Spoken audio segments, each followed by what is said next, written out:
talagang naghihirap sa atin, yung nangangailangan, yun po ang ating tinutulungan. Ang advokasya po ng inyong kinatawan, 17 taon na magkaroon ng murang kuryente ang Pilipinas. Anong ibig ko pong sabihin sa murang kuryente? Yung kuryente po na mas mababa pa sa kalahating presyo ng kuryente ngayon. Yan po ay imposibleng mangyari kung wala po tayong sapat na dami na nuclear power. Matagal po na pong pinag-aaralan yan at ngayon kitang-kita sa buong mundo, doon na po ang punta ng ibang mga bansa para magkaroon ang mundo ng mura, malinis, ngunit naaasahang kuryente. Nakakaiba po ito sa solar and wind na kung tahimik po ang panahon, wala pong wind, wala pong kuryente, at kung gabi po, wala pong solar. Kaya kung yun po ang solusyon, kailangan po nating magtayo ng LNG power plants, liquefied natural gas, na imported po lahat ang panggatong niyan. At napakalaki po ng halaga dahil pinag-aagawan ng mga mayaman na bansa sa mundo.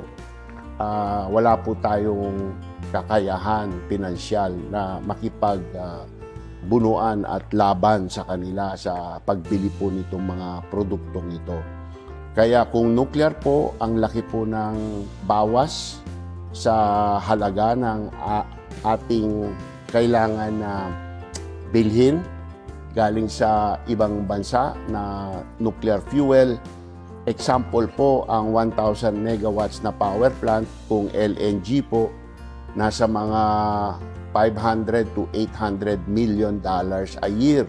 Ang panggatong po niyan, imported po lahat yan. Kung nuclear po, na kasing laki, nasa $20 million lang a year. Ang laki po ng diferensya. Kaya kailangan no-brainer po ito.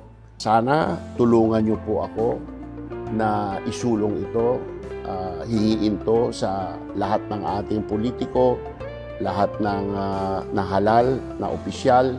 Yugyugin po natin ang ating mga konsihal, ang ating mga mayor, vice mayor, ang ating provincial government, board members, vice governor, governor, ang ating mga congressman, ang ating mga senador, na kami po ay sawa na sa mga solusyon na 37 years nang pinapairal sa Pilipinas at nag-fail miserably. Hindi pa rin bumaba ang presyo ng kuryente. Ang natitira na lang solusyon na hindi pa nasusubukan ay ang nuclear power na kitang-kita naman sa ibang bansa. Talagang nakakapagpababa ng presyo ng kuryente.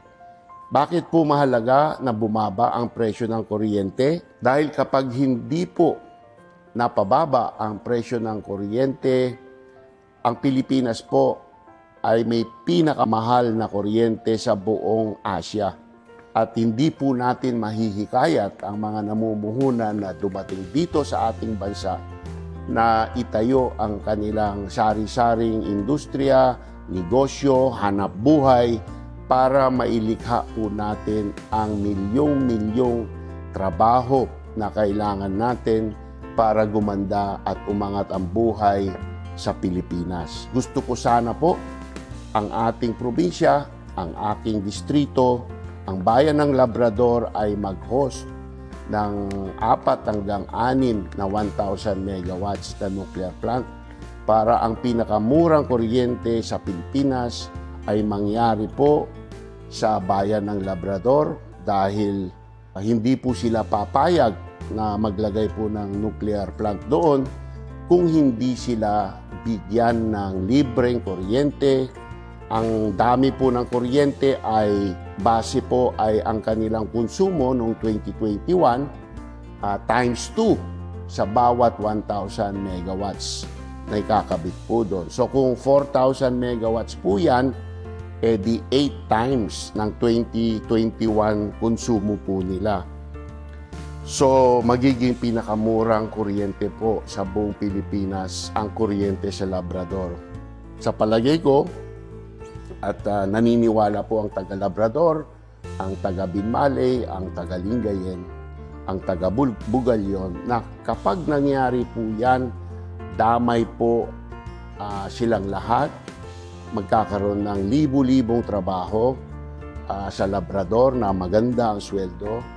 Sa umpisa pa lang po kasi alam nyo, ang bawat planta nasa $4 billion ang bawat isa.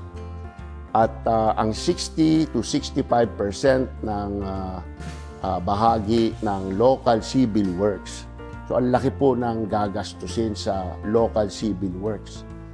And agad-agad may trabahong maganda. Hindi pa umaandar yung mga nuclear plant na yan, ay marami ng magandang trabaho doon, libo-libo trabaho. Ang paniwala ko po, hindi lang po yung mga bayan na nabanggit ko ang makikinabang din ang lahat ng bayan ng ating distrito. Makikinabang ang buong probinsya ng Pangasinan. Gusto ko po tayo ang mauna sa buong Pilipinas kung maaari. So, tulungan niyo po sana ako, suportahan natin ang nuclear power sa Labrador, Pangasinan. Yan lang po, malaman niyo sana na ang inyong kinatawan ay nagsisipag ipaglaban ang interest ninyo sa lahat ng ahensya ng ating gobyerno at sa ating GAA sa budget na talakayan taon-taon sa Kongreso. Yun lang po, magandang umaga ulit at sana po itong tulong ng gobyerno sa inyo ay kahit papano mapagaan po ang inyong pagtatanim ng mga produkto po ninyo, lalong-lalo na ang palay. Maraming salamat po.